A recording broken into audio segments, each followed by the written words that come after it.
आज भी हम दिन भर की कुछ इंटरनेशनल अपडेट के बारे में बात करेंगे। सबसे पहली जो अपडेट निकल के आ रही है वो आ रही है नेटो से।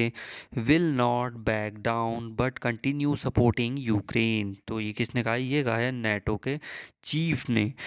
तो नेटो के चीफ का कहना है कि नेटो तब तक यूक्रेन के साथ खड़ा रहेगा जब तक उसे इसकी ज़रूरत है।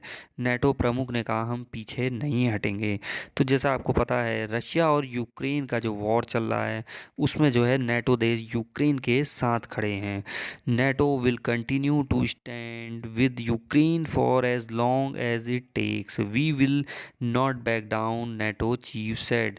तो जो है यूक्रेन को जो मिलिट्री सुविधाएं मिल रही हैं, जो उसको हथियार से रिलेटेड मिलिट्री इक्विपमेंट मिल रहे हैं, वो सभी जो है नेटो देश उसे प्रोवाइड करवा रहे हैं। नेटो की जो फुल फॉर्म होती है North Atlantic Treaty Organization. NATO की स्थापना हुई थी 4 अप्रैल 1949 को। हेडक्वार्टर है नेटो का ब्रुसेल्स, बेल्जियम के अंदर। नेक्स्ट जो अपडेट है वो भी निकल के आ रही है रशिया से। Ukraine, Putin warns of grave consequences to oil price caps. तो रूस के राष्ट्रपति पुतिन का क्या कहना है? रूसी राष्ट्रपति व्लादिमीर पुतिन ने इराक के प्रधानमंत्री के साथ टेलीफोन पर बातचीत के दौरान गुरुवार को चेतावनी दी कि पश्चिमी देशों की तेल मूल्य सीमा लागू करने की योजनाओं के ऊर्जा बाजारों के लिए गंभीर परिणाम हो सकते हैं। तो रशिया के जो राष्ट्रपति हैं व्लादिमीर पुतिन, उनका कहना है कि जो पश्चिमी देश ऑयल प्राइस कैप लगाने वाले हैं रशिया के ऊपर, उससे काफ़ी ज़्यादा परेशानियां खड़ी होंगी, जो कि रूस को बिल्कुल भी पसंद नहीं है। On Tuesday the US treasury department said that Washington and it's allies were now planning to finalize a price cap for Russia oil in the next few days as they seek to cut off a critical source of funding for Moscow.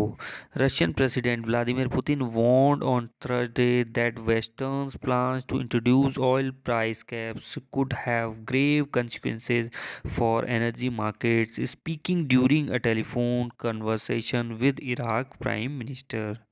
ऐसी report निकल के आ रही है कि जो है पश्चिमी देश जो हैं रशिया के ऊपर क्या करने वाले हैं, ऑयल प्राइस कैप लगा देंगे, मतलब एक मूल्य निर्धारण कर लेंगे। तो इसी ऑयल प्राइस कैप को लेके व्लादिमीर पुतिन ने क्या किया है, पश्चिमी देशों को चेतावनी दी है। नेक्स्ट जो अपडेट है वो निकल के आ रही है फॉक्सकॉन कंपनी से। More than 20,000 new hires have left Foxconn China plant. तो ये रिपोर्ट्स कह रही हैं 20,000 से अधिक नए कर्मचारियों ने फॉक्सकॉन के चीन संयंत्र को छोड़ दिया है। The work departures come after the Taiwanese firm offered on Thursday 10,000 yuan to employees. Next जो अपडेट है वो निकल के आ रहा है यूरोपीय यूनियन से। European Union's big 5G roll out announcement in flights sky no longer a limit. The passengers abroad flights in the EU will be able to use their mobile phones to the maximum of their capacity and features.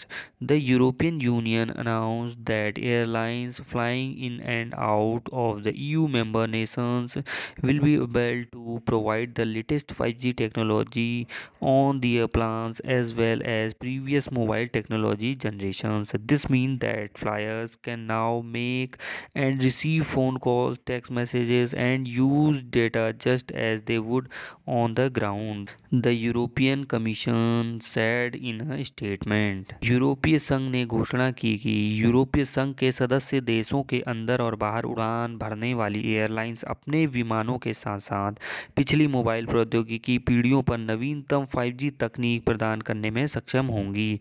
यूरोपीय आयोग ने एक बयान में कहा, इसका मतलब यह है कि यात्री अब फ़ोन कॉल, टेक्स्ट संदेश बना और प्राप्त कर सकते हैं और डेटा का उपयोग कर सकते हैं।